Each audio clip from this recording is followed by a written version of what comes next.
Welcome, DLAs. I just want to take a few moments to talk to you about Web 2.0 tooling and how that impacts the work of the distance learning advisor, but also how that can help impact not only your leadership, but how you're impacting the 21st century learner. And if you see on the left-hand side, you can see a great picture of what the 21st century kid looks like. They're plugged in, if you would. They're, as you look at the descriptors here on the left, these students are investigators. They're inspired.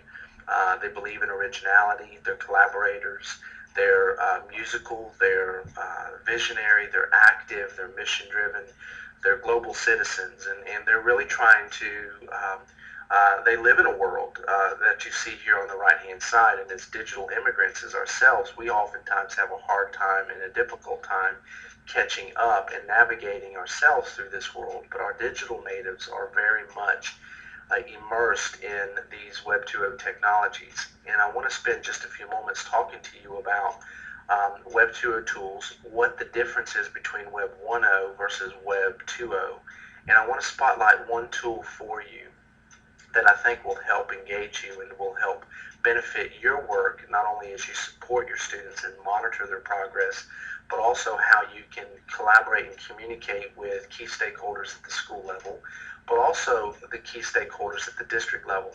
How are the county level DLAs communicating with the school level DLAs?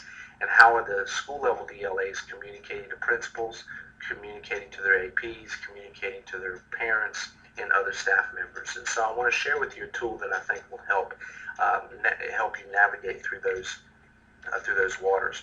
If you look at the difference between Web 1.0 and Web 2.0, you can see two little images here. It's the difference between, if you think about when we go to a movie theater and we sit and we absorb and we consume information as we are watching a movie, that is very Web 1.0. It's about consumption.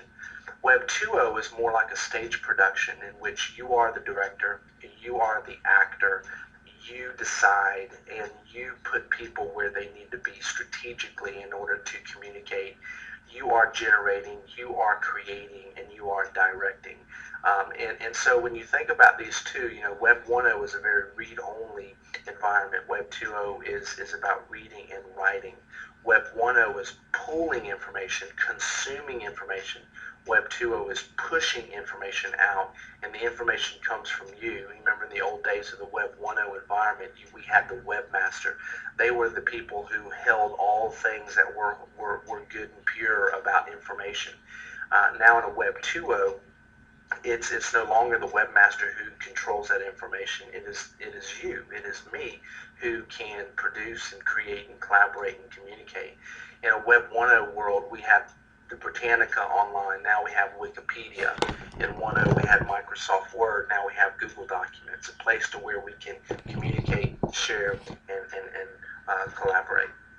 Here is kind of a visual, if you would, of what that looks like. The U in the middle, and you can see all of the Web 2.0 tools that are out there that obviously this is not an exhaustive list, but I think it kind of gives you a great capture of what the social media looks like, of tools that help you get involved, that help you create, that help you discuss, that help you promote, that help you to measure. And all of these are centrally focused on us, on the people who do the creation.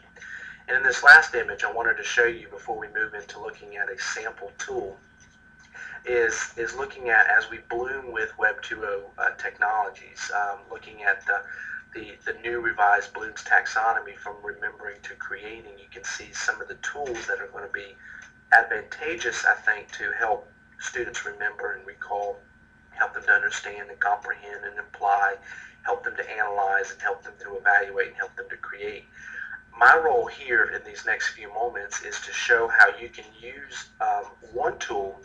We'll start off with, the tool is called Wall-Wisher, and it's going to be a great tool for you to communicate and collaborate with your colleagues at other schools, the other distance learning advisors, your lab facilitators, your counselors, your principals, and most importantly, how to connect and collaborate with your students.